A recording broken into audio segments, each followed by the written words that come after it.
दोस्तों, अक्सर हम सोचते हैं कि शिकार मतलब किसी जानवर को मारना, लेकिन असली शिकार क्या है? क्या आपने कभी सोचा है? आज की ये प्रेरणादायक कहानी शिकारी का असली शिकार आपको यही सिखाएगी। तो आइए शुरू करते हैं। बहुत समय पहले की बात है। एक गांव के पास जंगल में एक शिकारी रहता था।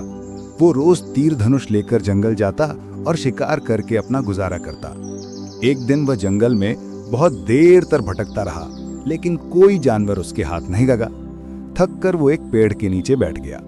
वहीं पर एक साधु ध्यान में लीन बैठे थे। शिकारी ने हंसते हुए कहा, बाबा, आपने जीवन भर शिकार नहीं किया तो आपको भूख कैसे नहीं लगती?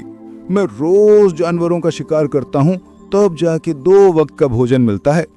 साधु ने आंखें खोलकर मुस्कुराते हुए कहा, बेटा, तुम जंगल के जानवरों का शिकार करते हो, परंतु तुमने असली शिकार तो अब तक किया ही नहीं है। शिकारी ने आश्चर्य से पूछा, असली शिकार का मतलब क्या होता है? साधु ने गंभीर स्वर में कहा, तुम अपने भीतर के क्रोध, लालच और अहंकार का शिकार करो, तभी तुम्हारी भूख जीवन भर के लिए मिट जाएगी। असली शिकार यही है। जो इन्हें जीत लेता है वही असली सुखी इंसान बनता है। पशु पक्षियों के शिकार क्यों न गलत है? उन्हें भी संसार में जीने का अधिकार है।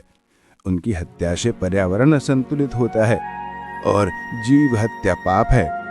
साधु की बात सुनकर शिकारी सोच में पड़ गया। वो बोला, मैंने तो अब तक कई जानवरों का शिकार किया है, लेकिन मैंने भीतर तक क्रोध और लालच तो हर दिन बढ़ता ही जा रहा है। अब शिकारी को अपनी गलती का एहसास हो गया। उसने साधु के चरणों में हाथ जोड़कर कहा, धन्यवाद साधु जी, आपने मेरी आंखें खोल दी। मैं आज से किसी भी जानवर का शिकार नहीं करूंगा।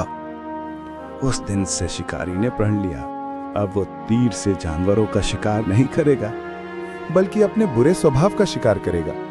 समय बीता, वह इंसान बदल गया।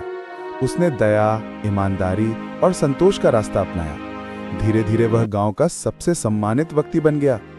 लोग उसे सच्चा शिकारी कहने लगे, क्योंकि उसने असली शिकार कर लिया था, अपने भीतर की बुराइयों का।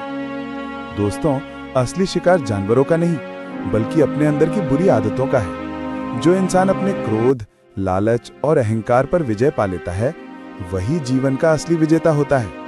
तो दोस्तों, अगर आपको ये प्रेरणादायक कहानी अच्छी लगी तो इसे लाइक और शेयर करना ना भूलें। और हाँ, हमारे चैनल को सब्सक्राइब जरूर करें, ताकि अगली नई कहानी सबसे पहले आपको मिले। धन्यवाद।